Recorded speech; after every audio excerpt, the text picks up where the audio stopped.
Hello student, today I am going to start my third chapter for class 6. The name of the chapter is The Song of Songs, मतलब गाने का अंदाज. शुरू करते हैं. Slowly, gently the exhausted musician laid his tanpura on the carpet. जितने भी संगीतकार थे वो थक चुके थे और अब वो धीरे धीरे अपने तानपुरे को नीचे कारपेट पर रख रहे थे. The exquisite strains of Rag Darwari still vibrate within the hall. और जो गाना था वो इतना उत्कृष्ट था कि अभी भी वो उस हॉल में वाइब्रेट कर रहा था. Akbar looked up. Emperor Akbar looked up. बादशाह अकबर ऊपर देखे. His eyes lit with admiration. उनकी आंखें जो है वो प्रशंसा से भरी हुई थी. Wonderful, he said. उन्होंने कहा बहुत अच्छा. Superb, I listen to you every day. मैं तुम्हें रोज सुनना चाहता हूँ. But I can't seem to have enough. लेकिन फिर भी ये मेरे लिए पर्याप्त नहीं होगा. Tansen bowed in silent gratitude. और तानसेन आदरपूर्वक अपना सर झुकाकर अकबर का अभिवादन करते हैं. I think you have the most wonderful voice in the world, said Akbar. Akbar बोलते हैं कि मुझे लगता है कि तुम्हारी जो आवाज है वो दुनिया की सबसे अच्छी आवाज है. But I don't Shahenshah, said Tansen with smile. लेकिन तानसेन ने हंसते हुए कहा ऐसा नहीं है बादशाह. There is someone who sings far better than I do.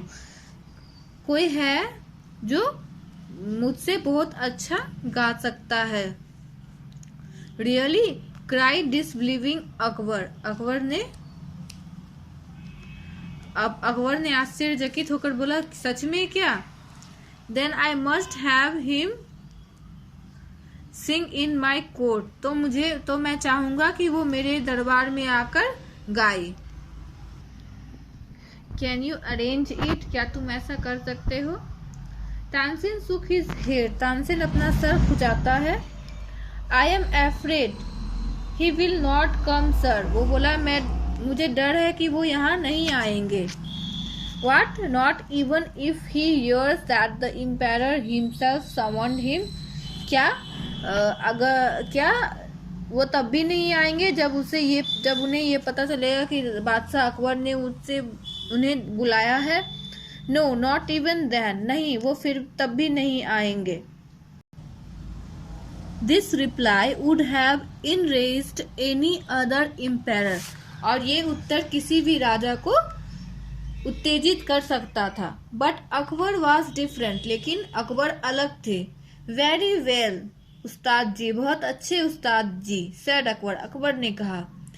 Smiling into Tansen's half scared eyes. Tansen की जो आधी डरी हुई आंखें थी उसे देख करके हंसते हुए अकबर ने कहा बहुत अच्छे उस्ताद जी. If he does not come then I shall go to him myself. अगर वो नहीं आएंगे तो मैं खुद उनके पास चला जाऊंगा. Will you take me to him. क्या तुम मुझे उनके पास लेकर चलोगे. Yes sir, provided you do not come as the empire of Hindustan. Tansen बोलता है ठीक है सर, लेकिन आपको राजा के भेष में नहीं जाना होगा. I shall go as a humble lover of music. तो राजा बोलता है कि मैं वहां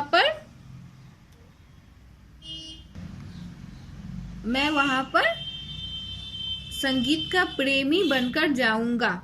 संत Haridas was the man Tansen had spoken of. और तानसेन जिसके बारे में बात कर रहे थे उसका नाम था संत Haridas. He had been Tansen's music teacher and he lived the austere life of a hermit. और जिस व्यक्ति के बारे में तानसेन बात कर रहे थे वो संत हरिदास थे और वो तानसेन के संगीत गुरु थे. और वो एक आश्रम में रहते थे और साधु का जीवन व्यतीत करते थे.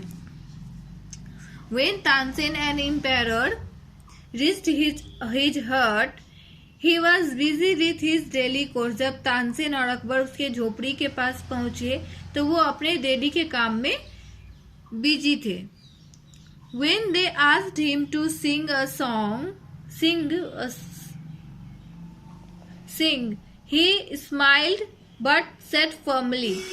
जब उन्होंने उन्हें गाने के लिए कहा तो वो हंसे और फिर बोले, I am long past the age for singing. मतलब मेरी बहुत उम्र हो गई है, अब मैं गा नहीं सकता. Even his favorite people could not persuade him to change his mind. जबकि उनके फेवरेट यानी कि पसंदीदा शिष्य भी उन्हें इसके लिए मना नहीं सकते हैं कि वो गाना गाएं. But Tansen knew how to get round him. लेकिन तानसेन जानते थे कि उन्हें कैसे गाने के लिए मनाना है. He offer to sing before his guru. और उन्होंने कहा कि ठीक है, मैं आपके सामने गाता हूँ. And he made a deliberate mistake. और उन्होंने जानबूझ करके गलतियां करनी शुरू कर दी. That's not the right tone, Tansen cried his teacher, amazed. और उसके शिक्षक तानसेन के ऊपर चिल्लाते हुए बोलते कि ये सही टोन नहीं है. What had happened to you? तुम्हारे साथ क्या हो गया? Tansen did not seem to understand his teacher and he made the same mistake again. और तानसेन ने ऐसा किया कि उसके टीचर को लगे कि तानसेन को कुछ समझ में नहीं आ रहा है और वो बार बार एक ही मिस्टेक दोहराया जा रहा था. Exasperated, Sant Haridas took the tanpura from Tansen's hand and sang the right tone. और जब तानसेन संत हरिदास ने देखा कि तानसेन बार बार मिस्टेक कर रहा था तो वो तानसेन के हाथ से तानपुरा ले लिए और वो सही राग गाने लगे. Then he went on to the next and the next. और वो आगे गाते गए. The melody of his voice spread across the forest. और उनकी आवाज की जो मधुरता थी वो जंगल के चारों तरफ फैल गई. Like the first glimmer of dawn और द फ्रेग्रेंस ऑफ जैस्मिन. बिल्कुल जैस्मिन की खुशबू और सूर्य की पहली किरण जब धरती पर आती है, उसी तरह से संत हरिदास का संगीत भी चारों तरफ फैल गया था. Both Akbar and Tansen listen to him as if they were hypnotised. और अकबर और तानसेन दोनों उनकी संगीत को ऐसे सुन रहे थे जैसे कि वो हिप्नोटाइज हो गए हों. And the emperor realised that Tansen had spoken the truth. और अकबर को समझ में आ गया कि तानसेन ने जो कहा वो सच था.